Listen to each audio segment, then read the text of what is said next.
The mahogany conference table gleamed under soft lighting as I watched my former in-laws shuffle into the room. Victoria and Richard Harrison looked smaller somehow, their designer clothes hanging slightly loose, their usual aristocratic bearing dimmed by circumstances. Ms. Chen, their lawyer nodded stiffly. Thank you for agreeing to this meeting. I smiled, remembering another meeting 15 years ago in this very building when they forced a prenuptial agreement on a 23-year-old waitress they deemed unworthy of their son. Of course, I replied smoothly. Harrison Hotels has been a cornerstone of this city for generations.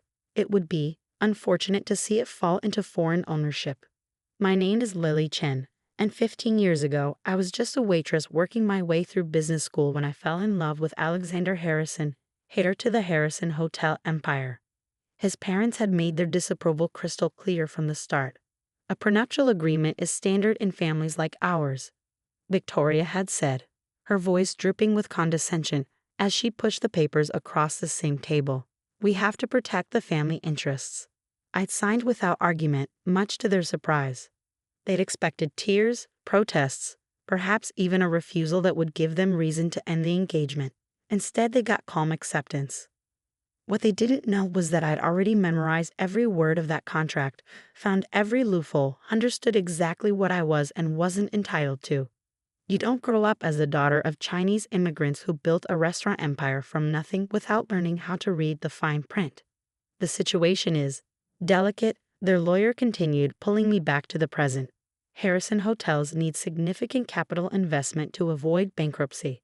Given your company's success in the hospitality technology sector, you thought perhaps the waitress you so thoroughly dismissed might now be in a position to save you. I finished for him. Victoria flinched. Richard stared at his hands. They'd spent 15 years treating me like an interloper, even after Alex and I divorced, never bothering to learn anything about what I'd built while serving their fancy dinner parties. The irony was delicious. I opened my laptop, displaying a graph that showed both our company's trajectories over the past decade. Harrison Hotel's steady decline contrasted sharply with Chen Hospitality Tech's meteoric rise. Your revenue has dropped 60% in the past 5 years, I noted. Your properties need modernization, your booking systems are outdated, and your brand is losing relevance with younger travelers. We're aware of our challenges, Richard said stiffly. That's why we're seeking investment partners who understand the industry. I smiled, remembering how he once told me I couldn't possibly understand their world. Back then, I'd been working double shifts at their flagship hotel's restaurant, watching everything, learning their business from the ground up while they dismissed me as just another gold digger. Understanding the industry isn't your problem, I said, turning my laptop to show another slide. Your problem is that you've refused to adapt. While you were clinging to outdated concepts of luxury hospitality, the market changed. Now you're scrambling to catch up, but you lack both the capital and the technological infrastructure to compete.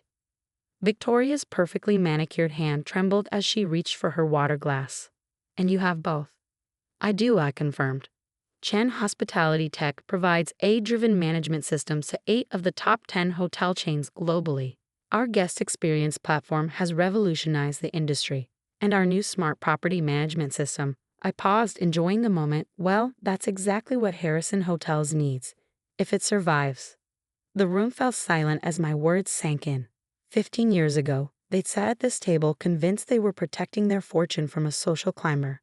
Now they were here asking that same woman to save their legacy. How much? Richard asked finally. That depends, I replied, closing my laptop. Are we discussing an investment or an acquisition? Victoria's head snapped up. Acquisition? You want to buy Harrison Hotels?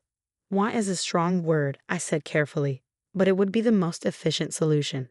Your brand still has value despite your mismanagement. Under the right leadership, with proper technological integration and a modern approach to luxury hospitality, it could thrive again. Under your leadership, Richard said flatly. I shrugged elegantly, the movement highlighting my custom Chanel suit. A far cry from the waitress uniform they'd once sneered at.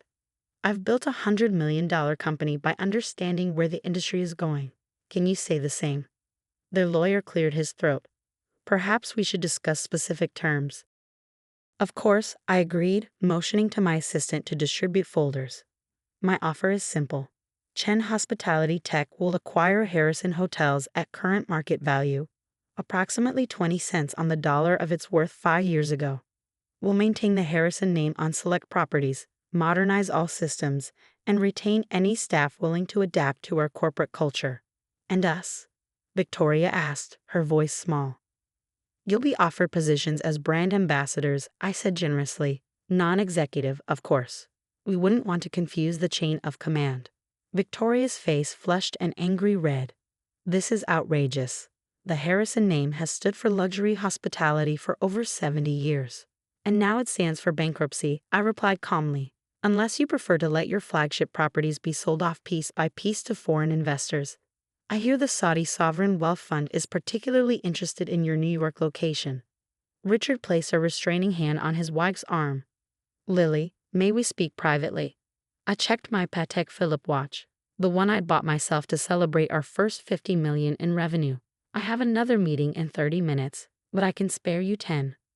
The lawyers and assistants filed out, leaving me alone with my former in-laws. As soon as the door closed, Victoria's careful composure cracked. Is this revenge? She demanded. For how we treated you?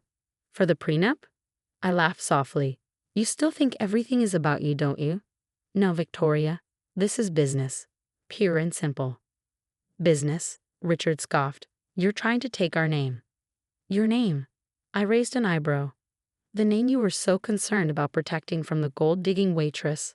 The name that's now synonymous with outdated luxury and poor management. That name. I stood and walked to the window, looking out over the city where I'd once served drinks and dreamed of more. Let me tell you what I learned while wearing that waitress uniform you despise so much. I learned that true luxury isn't about crystal chandeliers and white glove service anymore. It's about seamless experiences, personalized attention, and technology that anticipates needs before they arise. Turning back to face them, I continued, while you were busy protecting your name from me, I was building something better. Something that actually serves today's luxury travelers. And now, ironically, I'm your best hope for salvaging anything of your legacy. And Alex? Victoria asked quietly. Does he know about this? My ex-husband. The man who'd loved me enough to defy his parents but not enough to stand up to them when it mattered. Last I'd heard, he was working for a boutique investment firm in London, as far from the family business as he could get. Alex made his choice long ago, I said, just like you made yours when you decided I wasn't good enough for your family. Now I'm making mine. Richard stood slowly, his once proud shoulders sagging. You've thought of everything, haven't you? I learned from the best, I replied. You taught me that family names mean nothing without the substance to back them up. That lesson was worth far more than any inheritance you were trying to protect. Victoria dabbed at her eyes with a monogrammed handkerchief. And if we refuse? Then I'll wait, I said simply. Your creditors won't. Within 6 months, Harrison Hotels will be carved up and sold to the highest bidders. My offer gives you a chance to keep the brand intact, to save jobs, to maintain some dignity. But make no mistake, with or without your cooperation, I will own these properties. The only question is whether you want to be part of their future. I pressed the intercom button, and our lawyers returned. Victoria and Richard sat in stunned silence as the terms were formally presented. The numbers were fair, generous even, given a desperate situation. But the symbolism of the moment wasn't lost on anyone. You have 48 hours to decide, I said, gathering my things. After that, I'll begin negotiations with your creditors directly. As I reached the door, Richard called out, Wait. That night, at the engagement dinner, when we gave you the prenup, you didn't argue. You didn't fight. Why? I turned back with a small smile. Because, Richard, you showed me exactly who you were. And in doing so, you showed me exactly who I needed to become. The next 48 hours passed in a blur of meetings and negotiations. Word had leaked about the potential acquisition, and Harrison Hotel's already precarious stock price took another dive. By the time Victoria and Richard returned to my office, they had no choice but to accept my terms. I sat at my desk, watching as they signed away their family legacy.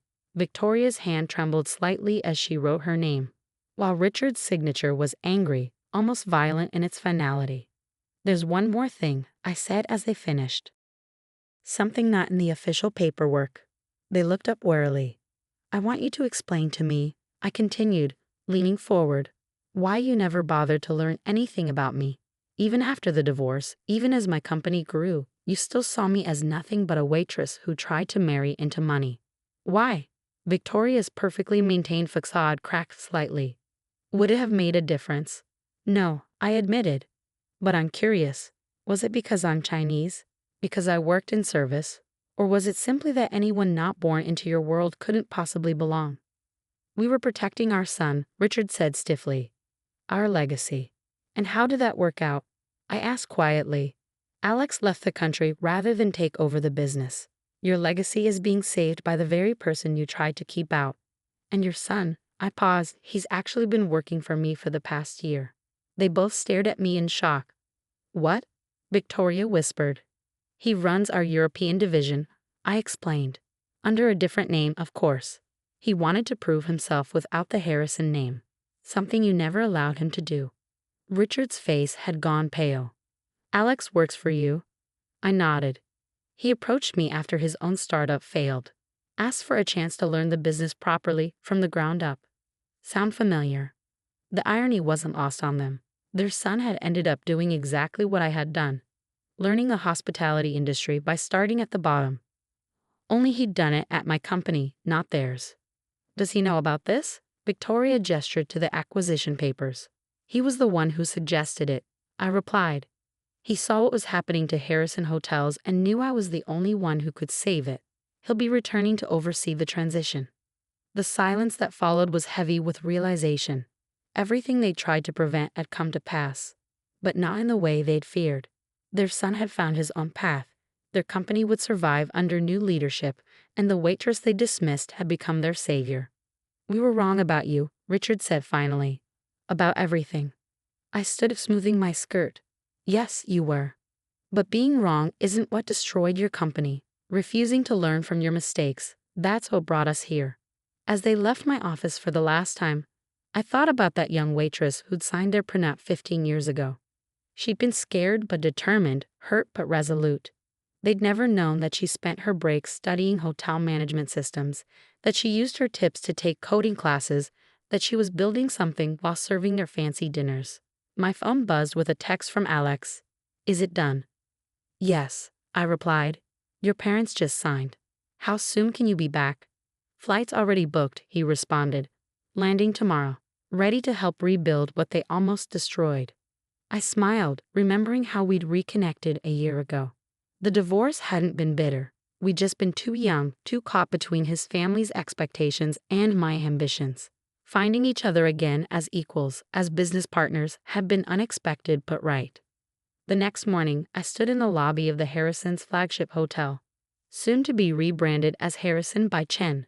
The crystal chandeliers still sparkled, the marble floors still gleamed, but change was coming. Tablets would replace the ancient check-in system. I would streamline service, and a new generation of luxury would begin. A young waitress passed by with a tray of champagne, and for a moment I saw myself in her determined stride. I stopped her with a gentle hand. What's your name? I asked. Maria, ma'am, she replied nervously. Are you in school, Maria? She nodded. Business school. Part-time. I handed her my card. Come see me when you graduate.